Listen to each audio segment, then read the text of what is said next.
మీలో ఎంతమందికి పులిహోర అంటే ఇష్టం? నాకు మాత్రం పులిహోర అంటే చాలా ఇష్టం. కానీ అది చేసుకోవాలంటే చాలా టైం పడుతుంది. సో, రీసెంట్‌గా నేను ఇన్‌స్టంట్ పులిహోర మిక్స్ చూసాను. సరే ఒకసారి ట్రై చేద్దాం ఎలా ఉంటుందనుకున్నాను. టేస్ట్ మాత్రం చాలా బావుంది.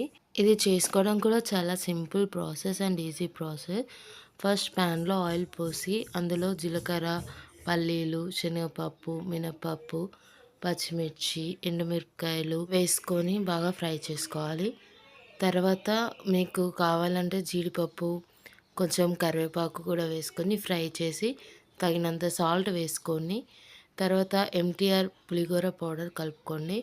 యాక్చువల్‌గా ఆల్రెడీ అందులో అన్నీ ఉంటాయి కానీ మనం కలుపుకుంటే తినడానికి కూడా మంచిగా అనిపిస్తదని నేను కలుపుకున్నా. తర్వాత రైస్ వేసుకొని కలుపుకుంటే tasty and yummy pulihora ready.